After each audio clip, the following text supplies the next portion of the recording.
आखिर क्यों मनाया जाता है जीड़ी मेला, इसके पीछे की पूरी कहानी क्या है वो हम जानेंगे। और हमारे साथ इस वक्त पंडित जी मौजूद हैं, इन्हीं से दर्शन शर्मा जी मौजूद हैं, इन्हीं से बातचीत करेंगे, इन्हीं से जानेंगे सर इसके पीछे की क्या कुछ कहानी है, हमारी ऑडियंस को बताएंगे। जय माता दी।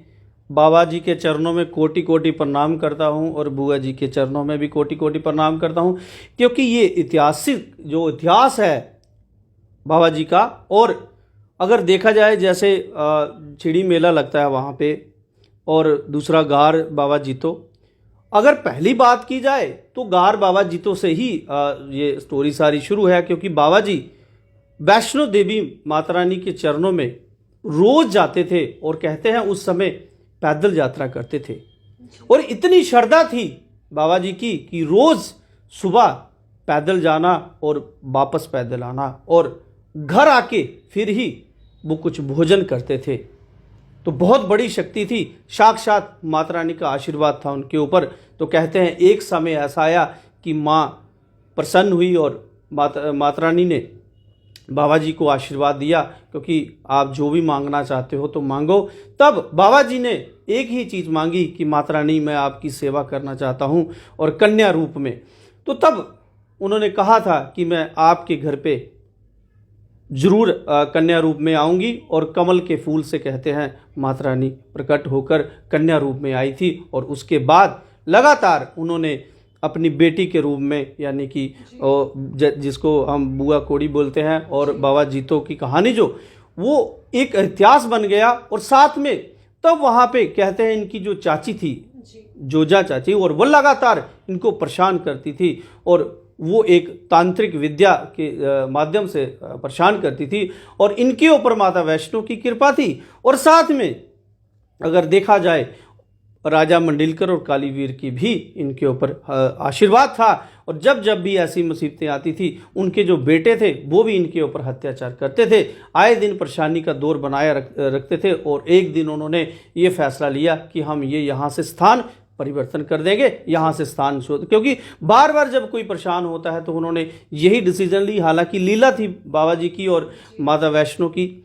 और जब यहाँ पे जहाँ मेला लगता है यहाँ पे वो विराजमान हुए हैं, यहाँ पे आए हैं, तो उसके बाद उन्होंने एक इतिहास रच दिया कि जब एक जो राजा थे उनके पास गए और वहाँ पे ज़मीन के लिए कि मेरे को थोड़ा सा ज़मीन का टुकड़ा दे दो, और मैं वहाँ पे अपने हाथों से मेहनत करके खून पसीने से कमा के मैं वहाँ पे अपना कुछ गुजारा कर लूँगा। तो तब वहाँ पे एक जंगल था, झाड़ियाँ थी, कुछ भी नहीं था। कहते हैं इतिहास अगर पहला देखा जाए तो कुछ भी नहीं था।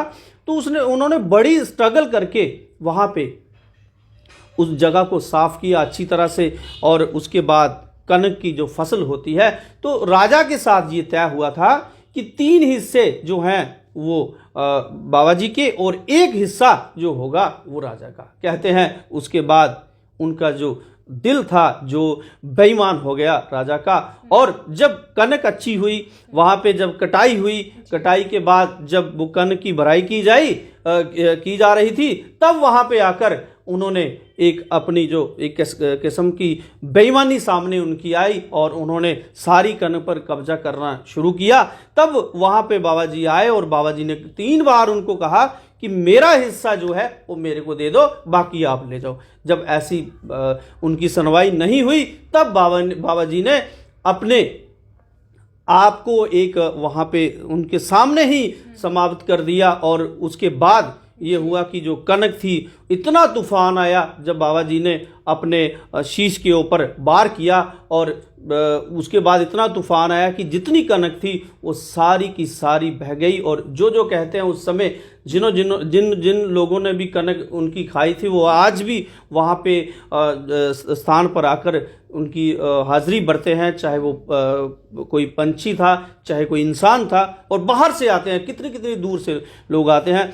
तब जब बुआ जी को पता चला, और उसके बाद बुआ जी ने आकर वहाँ पे उनके साथ समाधि ले ली, और ये एक इतिहास था। और अगर वहाँ की बात की जाए तो आज भी मान्यता इतनी है कि जब भी आप वहाँ पे जाओ तो श्रद्धा अनुसार आप कोई वरदान मांगते हो तो बाबा जी और बुआ जी का आशीर्वाद पूरा भरपूर रहता है। और एक चीज़ और आपको मैं बताऊं कितनी दूर से लोग आते हैं और ये कार्तिक पूर्णिमा वाले दिन ही ये मेला शुरू हो जाता है और लोग आते हैं श्रद्धा से। आपने देखा होगा इतनी भीड़ भी होती है, फिर भी आज तक वहां पे एक इतिहास बना है कि कोई भी ऐसी कोई दुर्घटना, कोई ऐसी कोई परेशानी वहां नहीं आई है। लोग श्रद्धा से आते हैं, दर्शन करके और श्रद्धा से जाते हैं।